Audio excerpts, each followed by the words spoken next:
In western Wyoming lie the scenic valley called Jackson Hole and the majestic Teton Range, dominated by 13,770-foot Grand Teton Peak.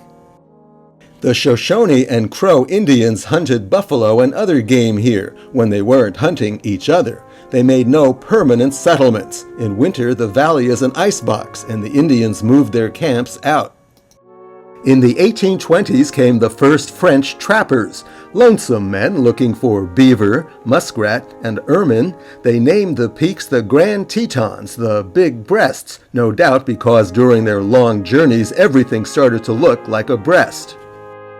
Mountain scouts like the legendary Jim Bridger blazed the path for the first white settlers, but not until the 1870s. The area is so cold and the growing season so short that Jackson Hole became just about the last place settled in the West. This was cattle ranching country, home to real cowboys. Today, the valley has a few small towns in pristine settings. I first visited Jackson in the 1970s and in 1996 landed at the airport with the vacationing President Bill Clinton's White House press corps. We took helicopters up to Yellowstone for an environmental event and went on an 8-mile hike with Bill, Hillary, and Chelsea. Dick Cheney has a home in Wilson near Jackson, and as a reporter on Cheney's 2000 vice presidential campaign plane, I got to know the valley a little bit while staying at Jackson's Wirt Hotel.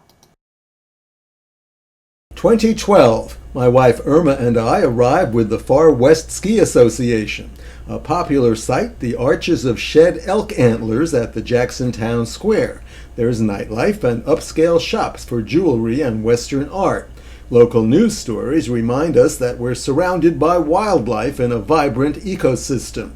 The original Snow King ski hill in town is ungodly steep. Most skiers head 12 miles north to Jackson Hole Mountain Resort and Teton Village, founded in 1966. We're staying there at the inn at Jackson Hole.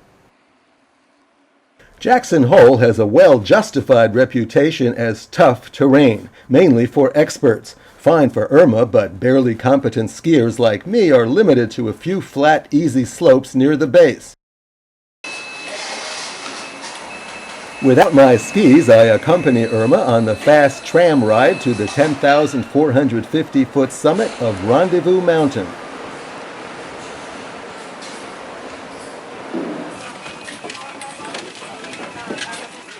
At the peak, it's frigid with a sub-zero wind chill factor, but there's a nice view of Grand Teton Peak to the north, and there's Corbett's Cabin, where we relax over big breakfast waffles. Risking frostbitten fingers, I take pictures of Irma leaving the restaurant, getting onto her skis, and preparing for the 4,139-foot vertical drop to the valley floor. Non-experts beware. It's all black diamond slopes and trails here at the top.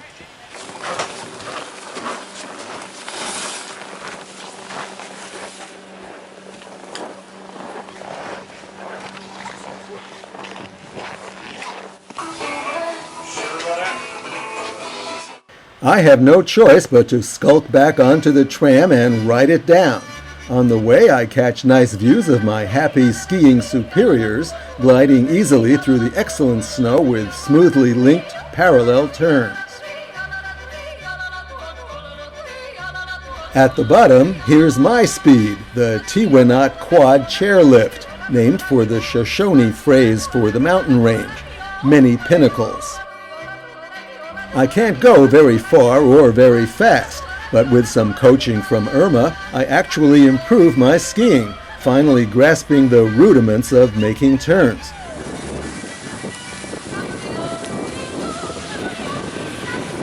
Okay, give the camera a big smile as you come by now.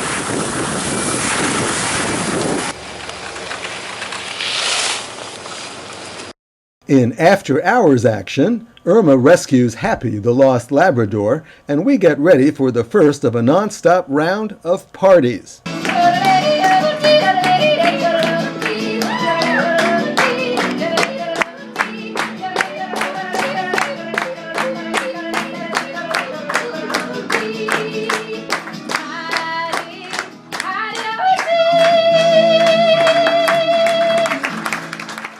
The biggest party has a country hoedown theme. Irma has hit Jackson's shops to organize her costume. She's not the only one.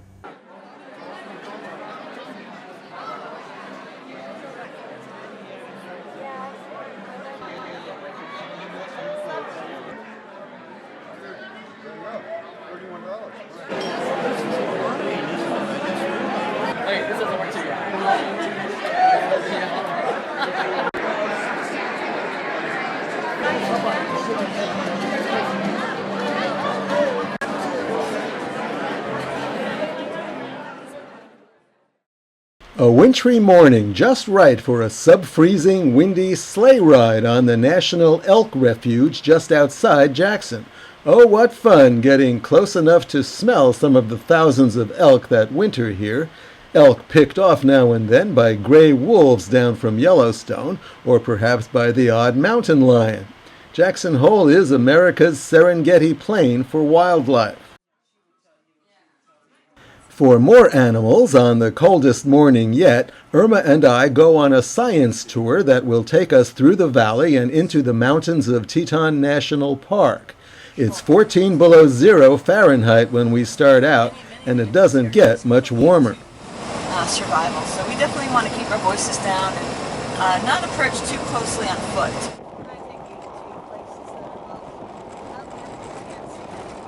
One attraction, the remains of the homestead set from the classic 1953 Hollywood Western Shane, which starred Alan Ladd. The Wyoming state flag and the old buffalo nickel honor the bison of the Old West, and guess what? A wild bison herd is still around for the tourists, evoking images of the grand old days on the endless plains.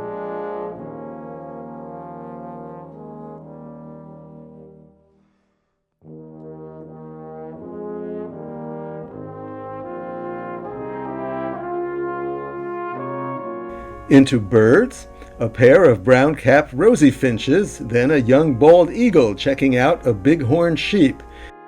In fact, we're delighted to see a lot of big and little bighorns, the Rams wearing their St. Louis NFL helmets.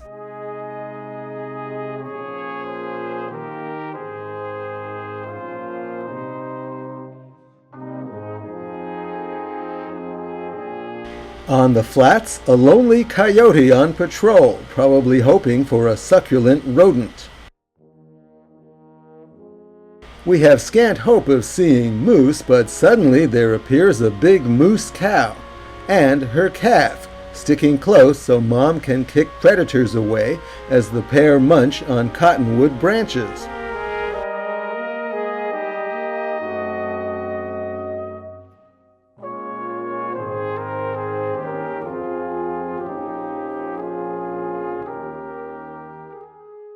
After our true life adventure, we reach the airport and fly home, thankfully uninjured and feeling always welcome to return to Jackson Hole.